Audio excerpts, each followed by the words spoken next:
I'm Jerry Rivas. This is Jerry Rivas Parlay, and this video is about the fear of Yahweh, or the fear of the Lord as is translated in the English Bible. So, what does it mean to fear Yahweh, or to fear the great mystery, to fear the everlasting one, the Most High, the fear of God? What does that mean? To me, it means that you know you're going to be held accountable. You know that there is a being, there's a process where every single thought and intention is going to be reviewed. It's going to be a long review of everything. And when you look at things that way, you know your conscience wakes up inside of you and says, hey, this is not correct. This is not the right way. I'm going to have to give an account for all these maneuvers that I'm doing, for the intentions, for what my heart is putting out there. So when you fear that way, that you're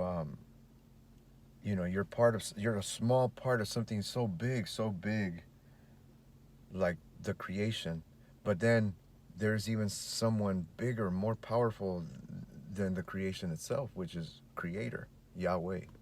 So we believe that there's a separate, holy, completely holy, set apart, beautiful, loving being that made us, a family that made us. And we fear. We fear serving other powers. We fear getting wrapped up in with other spirits that are cunning and evil spirits that will deceive. We fear blaspheming and using our tongue to curse and slander and all these bad things, because we want to show respect to Yahweh the Creator. He says he loves a humble and contrite spirit. He loves a teachable spirit. He loves a spirit that fears and trembles at his word. Um, he loves, he says, I am gentle and lowly of heart. Learn from me, Jesus says. My yoke is easy and my burden is light. And I'm humble and gentle of heart. And if you read what Jesus did, the stories, how he maneuvered, you'll see he had great fear because he respected everybody. It took a lot for him to, when he whipped the money changers out of the temple, he made a whip. And he whipped the animals and he whipped the money changers in there because they had made a ceremonial and a devotional, a feastable into, they had idols and all these other things over there and statues. And that's one thing that Yahweh says, I'm a jealous power. I'm a jealous higher power. You have to give me all your heart. Why? Because he knows that the heart of man can be easily deceived.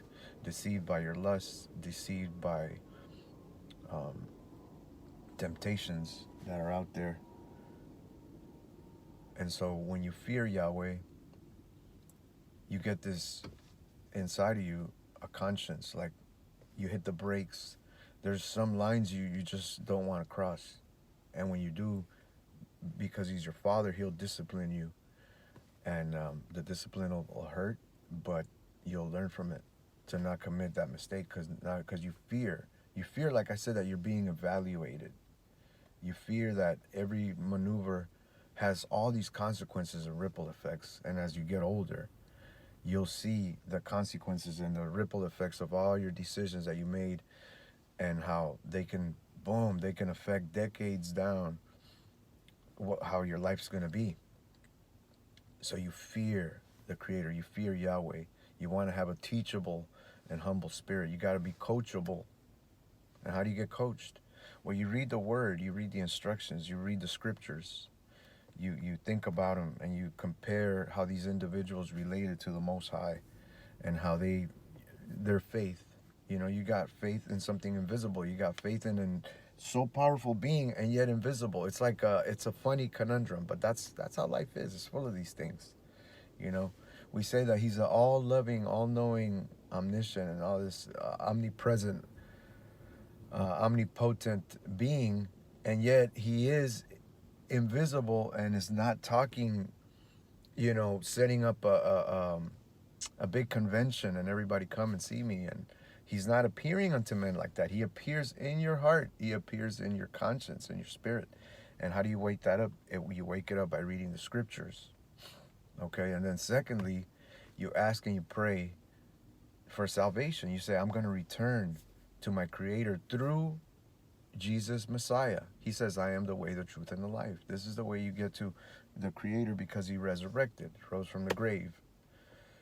And you want to be part of that. You want to be in the redux and have a new body resurrected. And you ask Him for forgiveness, salvation. You turn away from what's bad and you turn towards Yahweh, the Creator. You turn to what's good.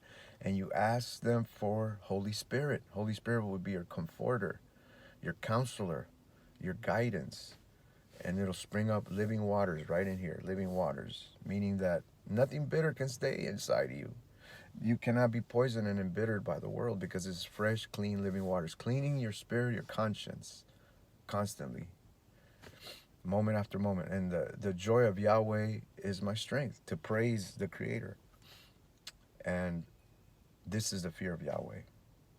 This is the fear of Yahweh. It's a respect, a reverence, and awe. And really, you know that you're being measured and weighed. That soul of yours. Anyway, you have a blessed one. Leave a question, leave a comment. Put a like. Listen to it.